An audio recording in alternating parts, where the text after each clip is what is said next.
Estamos novamente na presença de Carla Boim, mediadora que atua em gestão de conflitos e mediação. E para continuar nossa conversa, falaremos hoje sobre a mediação de conflitos na perspectiva da justiça restaurativa. Eu sou o Thiago Santos e este é mais um Conversações.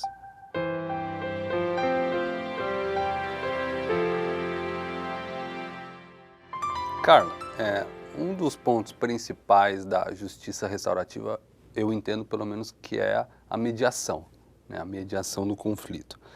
Como que funciona esse processo da mediação pautado por todos esses princípios que a gente conversou até agora?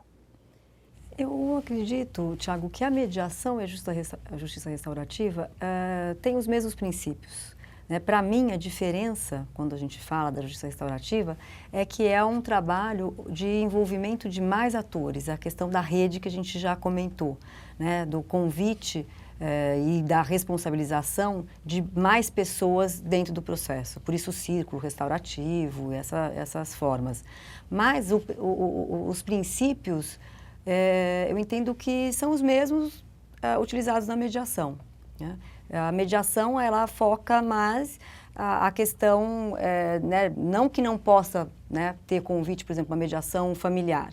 Né? Já fiz mediação de casais e convidei a mãe para participar de uma das partes, porque eu estava percebendo que muitas vezes a gente fazia mediação, conversava no encontro seguinte, a voz da mãe era muito mais ativa do que quem estava participando. Então, pode sim convidar pessoas, mas não tem essa noção dessa rede de apoio, sabe? Eu vejo a diferença nesse sentido, mas não de princípios. E como que funciona um processo de mediação? Como que é essa relação do mediador com os envolvidos?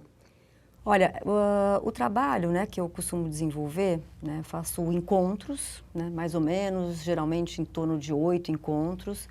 Isso já trabalhei com mediação familiar e empresarial também, né, de sócios, dissolvendo sociedade. E aí tem um convite, primeiro, que é feito, porque uma das partes que sabe do trabalho e quer fazer o convite para que outra participe. Então, a mediação já começa aí. A gente fala pré-mediação, o momento da pré-mediação, que é você estabelecer a relação de confiança. Então, confiança é uma palavra-chave no trabalho de mediação. Você precisa desenvolver um ambiente de confiança. Né? Eu falo o fiar com. Né? O trabalho de percepção dessas pessoas estarem completamente tranquilas de que elas trouxerem para a mesa, para o encontro, não vai sair dali. Então, nós temos um termo de confidencialidade que é assinado, eu assino e todos que estão participando assinam. Eu assino que eu não posso jamais ser testemunha de nada relacionado àquela questão daquele conflito, se vier a ter uma ação posterior ou qualquer coisa assim. E uma questão de imparcialidade, né? Não digo neutralidade total, porque muitos até falam, né, da importância da neutralidade, que claro que a gente tem que trabalhar para essa neutralidade, mas sabemos, e não podemos negar, porque se a gente negar a gente não vai se tornar neutro, que somos afetados. Como mediadores seres humanos somos afetados pela relação de conflito que é trazida.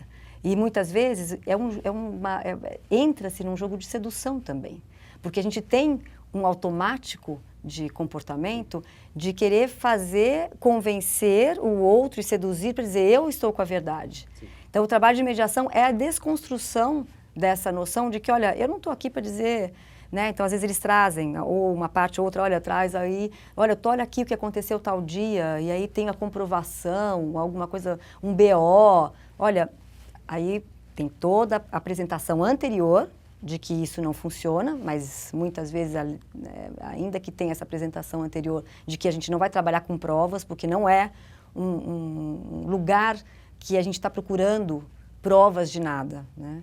É um lugar onde a gente constrói verdades que façam sentido para todos que estão ali envolvidos. Então, não, olha, isso realmente não me interessa, não vou olhar para essa questão. Né? Então, é um trabalho de organização do mediador e de facilitação de abertura de canal de conversação. É esse o objetivo, né, maior. Duas coisas me chamaram bastante atenção agora do que você colocou. A primeira é a pré-mediação, que acredito que não deve ser um processo muito fácil, né? A gente tem uma cultura e um costume relacionado a muito mais procurar culpados, e se você já estabelece que a gente vai tentar entrar numa mediação, alguma coisa eu fiz e a pessoa já entra quase que numa defensiva falando assim, por que que você quer fazer isso? E a outra que eu acho que tem a ver, e é bastante pontuado pelo fim da sua fala, e a gente já tratou no início das nossas conversas, nos episódios anteriores, que é a verdade, ou as verdades que existem. Tem até um filme do Akira Kurosawa, que é o Rashomon, que fala um pouco de como se vê o mesmo fato de diferentes posições, né, diferentes perspectivas, e aquele mesmo fato tem várias verdades, né? Como que num processo de mediação a gente pode potencializar esse processo, primeiro da pré-mediação, para a gente conseguir construir a mediação que ela ocorra, e como que funciona essas verdades? Porque não é fácil dentro da nossa cultura a gente falar assim, ó, não existe uma verdade, né? A gente vai ter que entender aqui que o problema é de relação, né? Como que... Pois tem as chamadas ferramentas, né, da mediação, que eu falo, o mediador, quanto maior for a caixa de ferramentas, né, para um trabalho, melhor, porque a cada momento você vai utilizando, né, de uma ferramenta. Então, no momento da pré-mediação, que é a questão, né, de se estabelecer essa confiança, é ser mais aberta possível, passar para as pessoas que a proposta é ter uma conversa. E é interessante porque as pessoas falam, eu não quero briga, né? E a gente mostra como agente de realidade de que, olha, se isso, caso não seja resolvido aqui, né, vocês têm a noção de qual o prejuízo que pode acontecer, por exemplo, no caso de casal com filhos, né, a questão dos filhos e o prejuízo para as crianças, a questão patrimonial também acaba sendo afetada, porque as demandas que ficam aí por anos, né, fora no judiciário. Então, tem um pouco essa fala de um agente de realidade, né, e também um convite de, olha, que tal essa abertura para uma conversa, porque é uma relação, principalmente quando é uma relação que vai se continuar no tempo. E aí a pessoa percebe que se tiver um problema ali, não vai ser somente para esse momento, vai ser para uma vida inteira, né? Quando tem filhos envolvidos ou qualquer outra relação que você imagine que vai ter uma duração aí no tempo. E aí as pessoas acabam aderindo, né, nesse momento. Ainda que aí tem todo um trabalho, que daí a gente faz essa ligação para o outro ponto que você falou, da questão da verdade, né, que é a questão que você trouxe no e-mail, a culpa, né, de achar um responsável fora, né, que a gente tem essa tendência. É mais fácil você colocar no outro a questão, o problema, do que você olhar para si e perceber aonde que você está envolvido, né, com aquela situação. Qual a forma que você está, como você está contribuindo para que aquela situação continue. Então, é um trabalho feito nesse sentido, né? Olha, vamos tentar estabelecer aqui combinados. Então, a gente vai trabalhando com combinados ao longo de todo o processo de mediação. Combinados pequenos que vão surgindo a cada encontro, de, olha, combinado aqui, de que no momento em que você for falar sobre alguma questão, procure falar a partir dos seus sentimentos. Aí vem aquela questão do sentimento, né? Procure falar a partir do seu sentimento sem apontar o dedo, sem o julgamento. E com exemplos, então, porque aí já começa, por exemplo, eu tive uma situação que a esposa, a mulher, ela veio trazendo, toda vez que eu telefono, ele não me atende, ele desliga o telefone, e isso me enlouquece, né? E é porque ele não quer saber, porque ele é um irresponsável, ele é um egoísta, ele só pensa nele, aí já começam as acusações. Então aí, bom, vamos parar.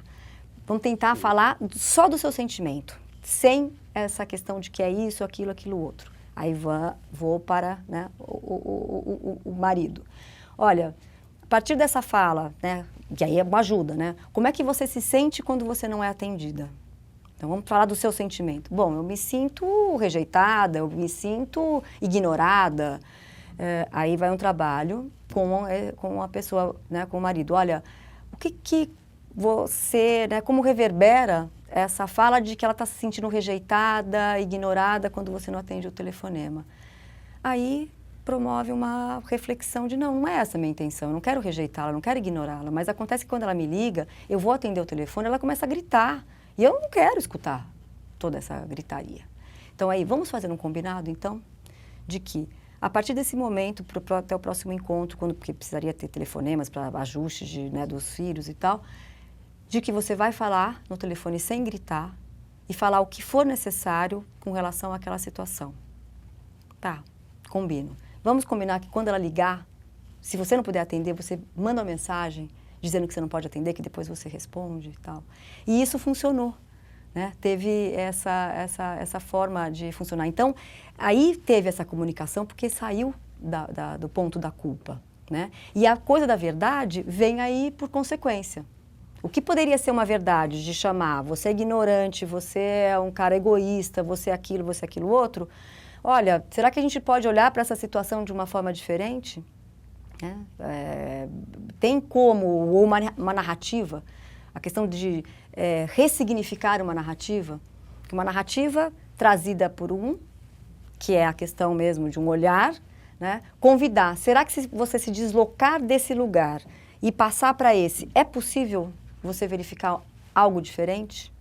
Então, um trabalho de ir ressignificando, desconstruindo essas posições, né, que é a história do conflito do iceberg, né, que é clássica, né, do que aparece, né, a gente vê que o que tem embaixo é o que deve ser trabalhado. Então, desconstruído, e o trabalho do mediador é esse, de ir tentando, com essas perguntas, com esses deslocamentos, tentando ter essas desconstruções dessas verdades.